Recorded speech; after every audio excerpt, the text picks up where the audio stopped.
Bienvenue sur le podcast Hack Your Soul. Je m'appelle Stéphane et ici, on va réfléchir ensemble aux aspérités de la vie. Traverser les émotions, surmonter des obstacles ou simplement profiter des bons moments. Je partage avec vous des retours d'expérience, des lectures, des discussions. Le but ?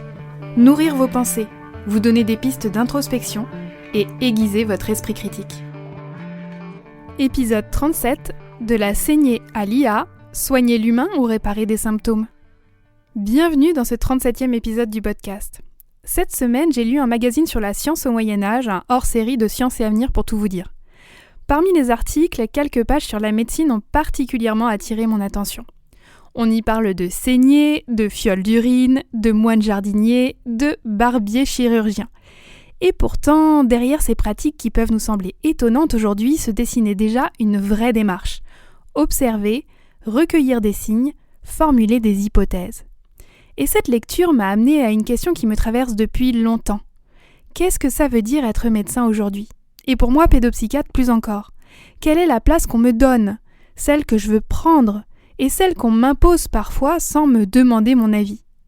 Comment continuer à exercer avec justesse, à rester aligné avec son éthique, quand les injonctions pleuvent de toutes parts, protocole, rentabilité, attentes des institutions et des familles, et que face à tout cela, il y a un enfant, un être humain avec toute sa complexité.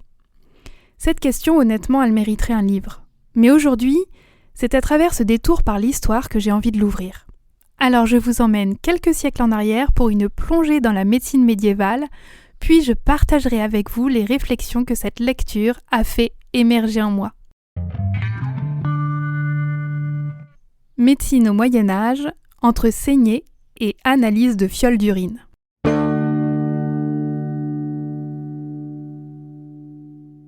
Quand vous pensez à la médecine médiévale, quelle est la première image qui vous vient en tête ? Pour moi, les saignées chez les malades livides et déjà épuisés, les médecins en cape avec leurs longs masques en forme de bec durant la peste, la mortalité infantile au plafond aussi et les femmes qui meurent en couche. Bref, on se dit qu'on est quand même mieux au XXIe siècle, même avec l'état de dégradation de notre système de santé. Mais en réalité, le tableau est plus nuancé. Avec si peu de moyens, les hommes du Moyen-Âge ont su développer une pensée riche et systématisée, héritée de l'Antiquité qui aboutira finalement à la médecine moderne. Il faut dire que les Grecs et les Romains, avec Hippocrate et Galien, avaient déjà posé de bonnes bases. À cette époque, la médecine est fondée sur une vision du monde assez holistique. L'humain est un tout, corps et âme, en interaction constante avec son environnement. Et si le corps souffre, c'est que quelque chose est déréglé. Pas seulement un organe, non. Là, on parle d'un équilibre global, celui des fameuses 4 humeurs. Ça vous dit quelque chose ? Le sang, le flegme, la bile jaune et la bile noire, chacun associé à un élément naturel, une saison, une humeur, une température. Quand tout est en équilibre, tout va bien. Et quand ça déborde, on saigne, on purge et on rééquilibre.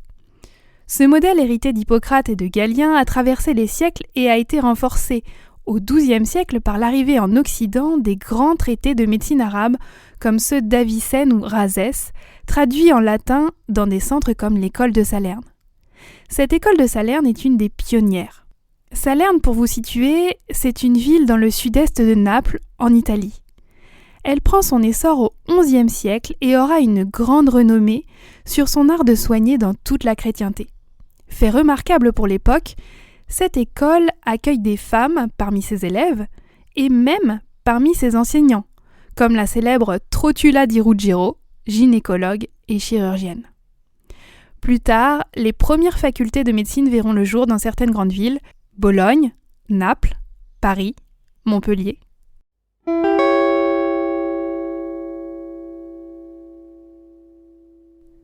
À ce stade, c'est-à-dire vers le XIIIe siècle, le cursus des études de médecine est sensiblement similaire à aujourd'hui.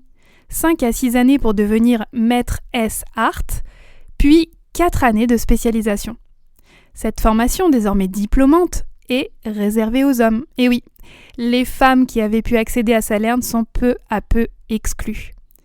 Et comme aujourd'hui, Il y avait déjà des guerres de pouvoir. À l'époque, ce sont les clercs qui tentent de s'arroger le monopole de l'enseignement et du soin, instaurant une légitimité institutionnelle qui met à l'écart d'autres formes de savoir.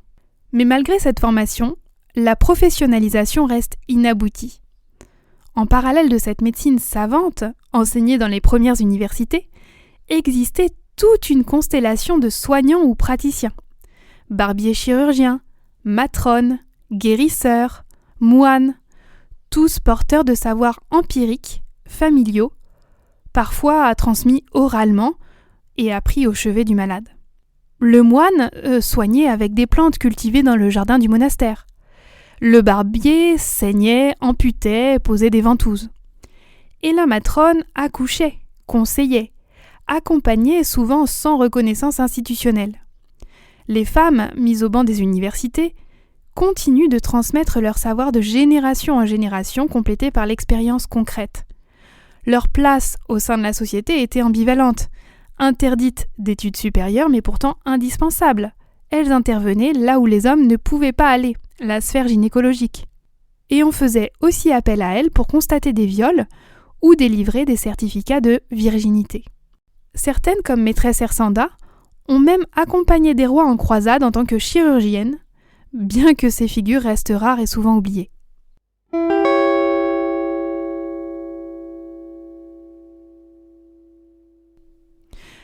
Mais comment pratique-t-on alors ? Eh bien, on observe, on touche, on palpe, on interroge. Et puis on analyse les urines. Et oui, l'uroscopie était centrale dans le diagnostic. On regardait la couleur, la densité, l'odeur, parfois même le goût, ouais, pas très ragoûtant, pour en déduire l'état des humeurs à l'intérieur du corps. Alors vous me direz, mais pourquoi l'urine ? Eh bien, parce qu'étant à l'intérieur du corps et sortant toute seule, elle permettait d'avoir un aperçu de ce qui se passait justement à l'intérieur du corps, sans faire de gestes intrusifs ou mutilants. Une fois les symptômes analysés et interprétés, on établit un diagnostic et on propose un traitement pour tenter de restaurer l'équilibre des humeurs. Le raisonnement diagnostique suit une démarche que l'on connaît très bien aujourd'hui. Interrogatoire, observation, analyse, hypothèse, traitement. Une méthodologie s'élabore peu à peu, appuyée sur l'écrit, la transmission et la classification.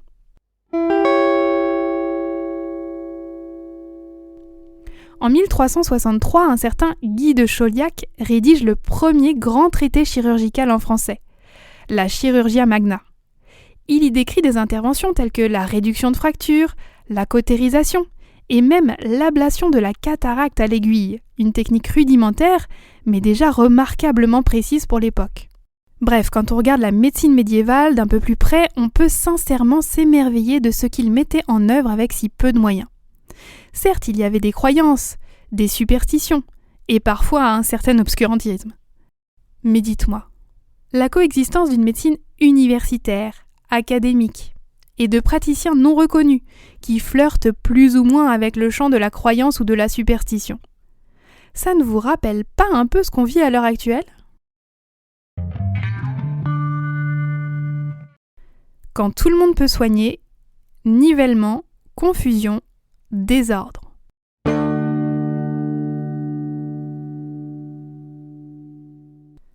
Selon l'Organisation mondiale de la santé, 71% des Français ont déjà eu recours à des pratiques de soins non conventionnelles.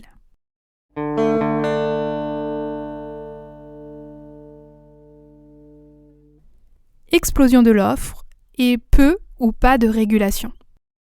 Aujourd'hui, on peut se soigner, et je mets se soigner entre guillemets volontairement, par des cristaux, des plantes, des ventouses, de l'hypnose, des massages lymphatiques, des médicaments, de l'ostéopathie, de l'homéopathie, du chamanisme, des prières énergétiques ou encore de l'IA conversationnelle, etc., etc. Vous voyez la diversité de l'offre et je vous l'ai présentée un peu comme elle s'offre à nous aujourd'hui, tout sur le même plan, sans hiérarchie apparente. Les soignants diplômés se retrouvent au même niveau que des coachs santé, entre guillemets, ayant en réalité fait des études de marketing et les entre guillemets praticiens en neurosciences qui n'ont jamais ouvert un article scientifique de leur vie et s'appuient sur leur intuition, la loi de l'attraction ou la respiration quantique. Dans la vie réelle, on trouve désormais des cabinets où cohabitent professions réglementées et pratiques non reconnues. Et sur les réseaux sociaux, la distinction est encore plus floue. C'est le buzz qui compte. Plus une publication est simpliste, jouant sur la corde émotionnelle, plus elle sera mise en avant. Ce qui prime, ce n'est pas la compétence réelle, c'est la légitimité perçue. Et cette légitimité aujourd'hui se construit souvent sur des témoignages invérifiables, de l'esthétique visuelle et des phrases chocs. Résultat, pour le public et particulièrement les non-initiés, l'ensemble devient illisible. Prenons l'exemple de la pédopsychiatrie. Il est déjà extrêmement difficile pour une famille de s'orienter dans le soin entre les structures sanitaires, médico-sociales, privées ou publiques. Mais si en plus vous ajoutez des professionnels en libéral, certains titulaires de diplômes universitaires reconnus, d'autres non, vous imaginez bien le flou total que cela crée. Or, les familles à la recherche d'un praticien pour leur enfant n'ont pas le temps de se poser, de réfléchir pendant des semaines et des semaines pour trouver la bonne information. Ce sont des parents en détresse, fatigués, qui cherchent une solution rapide pour leur enfant, ce qui est normal. Et c'est justement ce que le système sanitaire actuel n'est plus en mesure de fournir, une réponse dans des délais acceptables. Mais pourquoi cet engouement pour les solutions alternatives ? On peut y voir plusieurs facteurs. D'abord, comme je le disais dans mon exemple avec la pédopsychiatrie, le délitement du système de soins classique. Obtenir un rendez-vous avec un médecin spécialiste est devenu un parcours du combattant. Dans certains territoires, il faut attendre des mois et des mois pour être vu. Et dans ce vide, d'autres solutions s'installent. Ensuite, il me semble qu'il y a eu une perte de confiance dans la parole médicale pendant et après la crise Covid. Les revirements de position, les injonctions contradictoires, les conflits d'intérêts réels ou supposés ont nourri une forme de méfiance.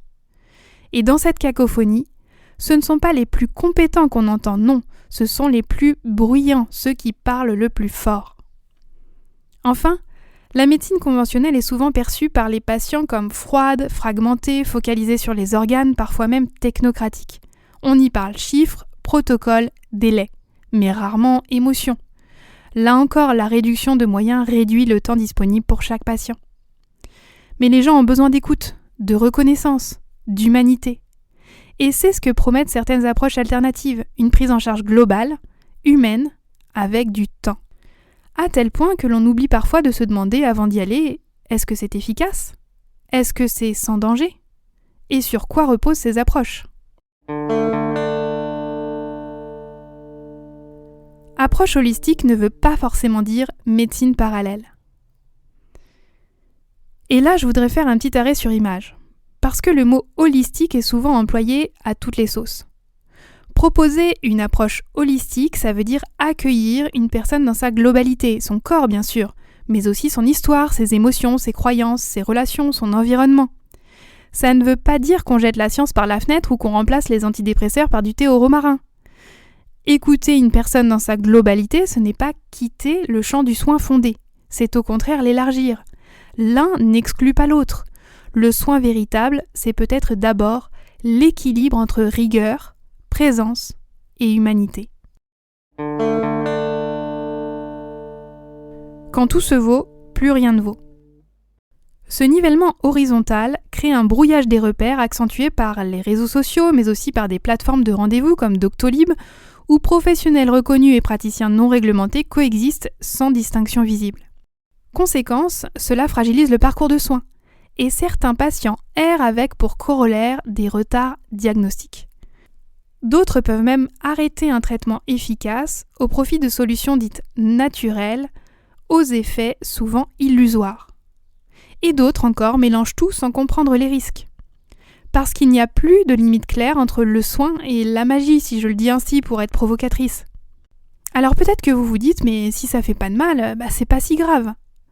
Sauf que dans un système dérégulé, ce n'est plus un simple choix personnel, c'est un enjeu de santé publique. Alors on pourrait se poser cette question. Est-ce qu'il y aurait moins de dérives si notre système de soins était efficace ? La radicalisation des discours scientifiques, nouvelle religion, Nouveau dogme ?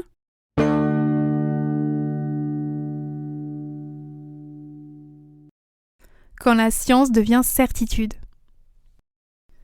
Dans un monde saturé d'informations où l'on confond de plus en plus faits et opinions, la science devient parfois l'ultime rempart symbolique contre le chaos.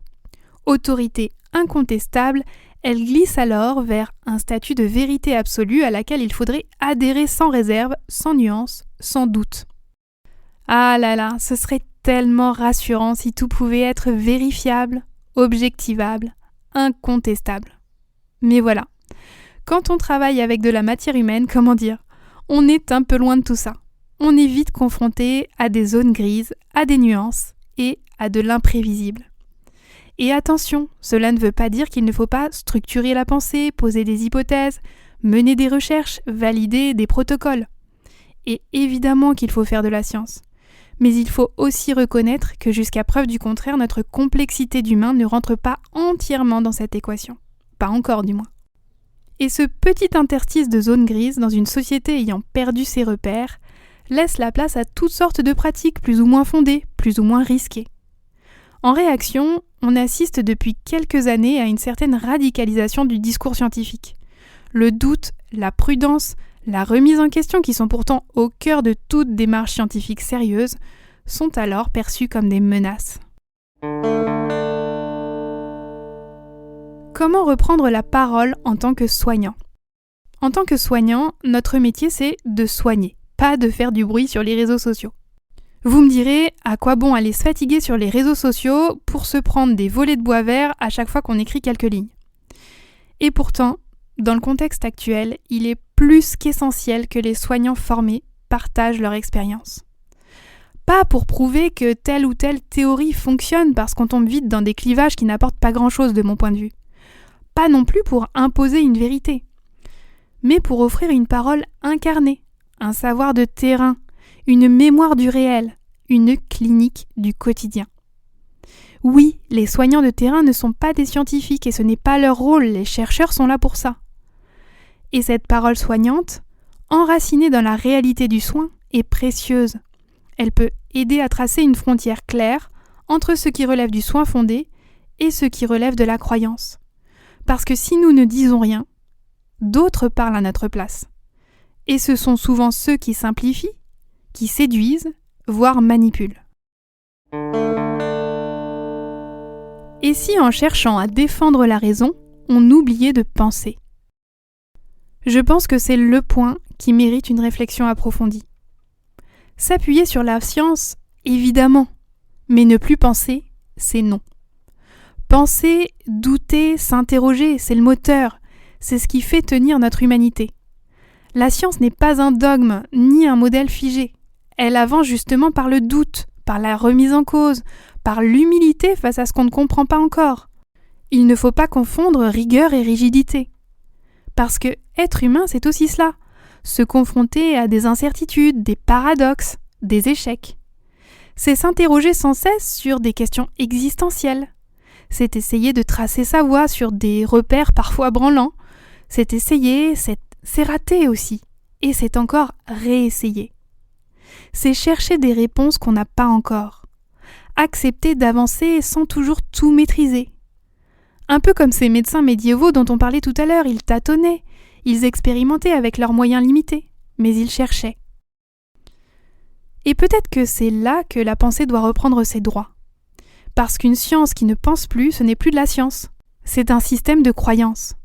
Or, la pensée, c'est ce qui tient notre éthique, c'est ce qui nous constitue comme humains. Continuer de penser dans un monde où on nous fait croire que tout peut ou devrait être pensé pour nous, à notre place, eh bien c'est en fait déjà un acte de résistance. Du morcellement de l'individu à la reconquête du soin holistique à l'ère numérique.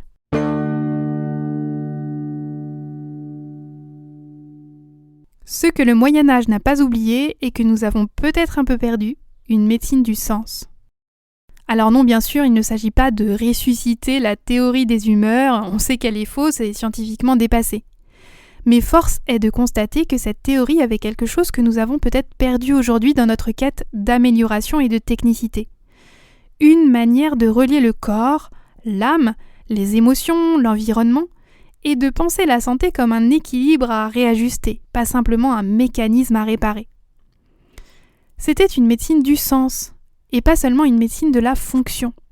Le sang trop chaud, la bile noire en excès, le corps mélancolique, tout cela formait un langage.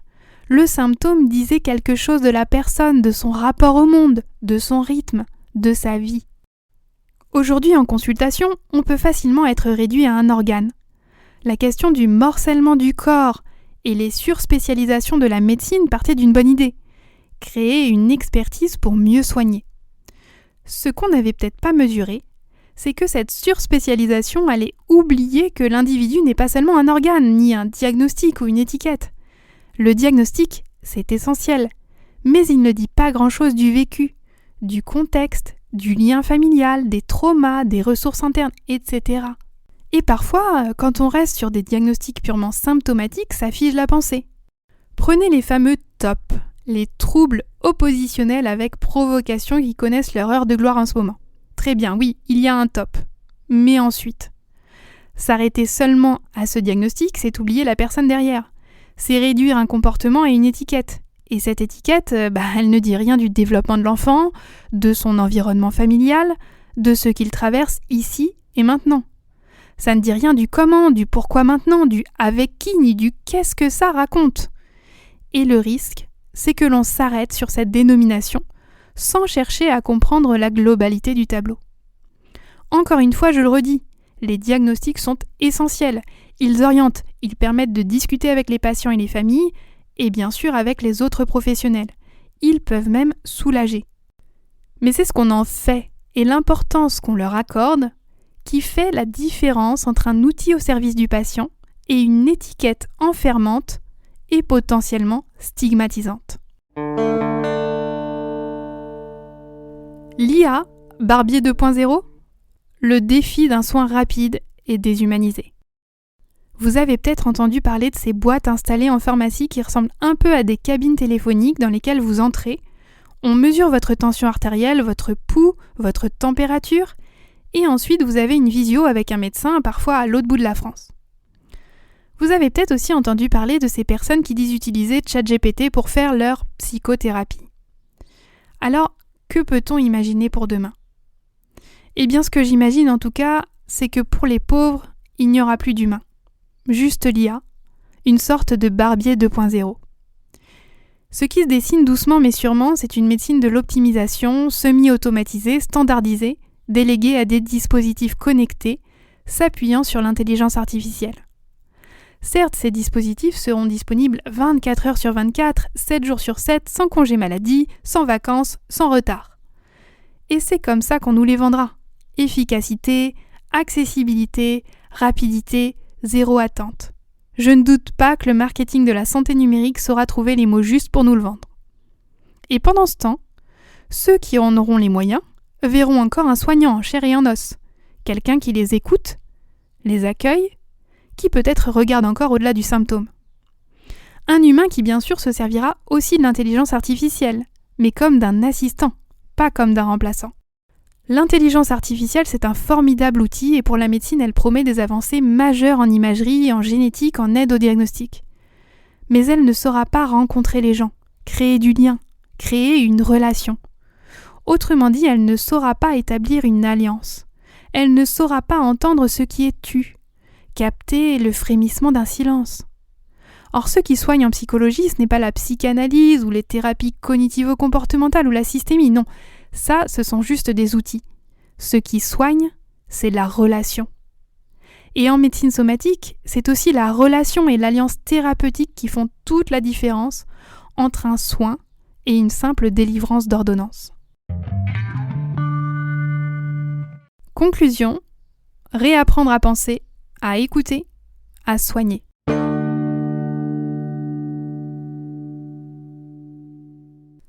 Alors la question de remettre des frontières claires entre soins et charlatanisme n'est pas si simple.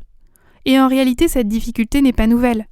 Au Moyen-Âge, déjà, les médecins savants côtoyaient les barbiers, les matrones, les guérisseurs, et la distinction n'était pas toujours si nette.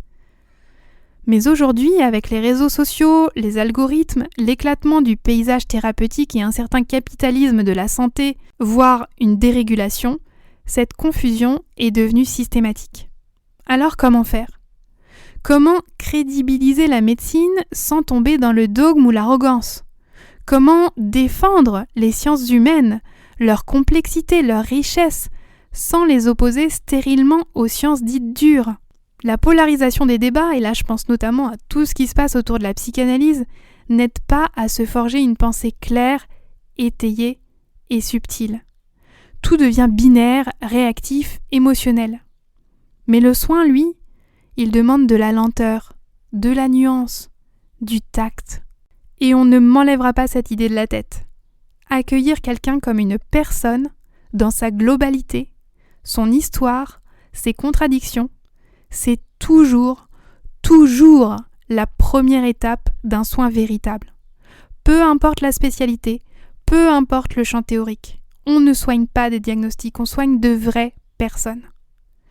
Et peut-être que dans ce monde qui va si vite, qui segmente, qui automatise, reprendre le temps de penser, d'écouter, de soigner, c'est déjà un acte profondément politique. Pour partager vos réflexions sur cet épisode, vous pouvez me retrouver sur le blog monintrospection.com ou sur les réseaux sociaux. J'espère que cet épisode vous a plu. Merci pour votre écoute. Je vous dis à très bientôt.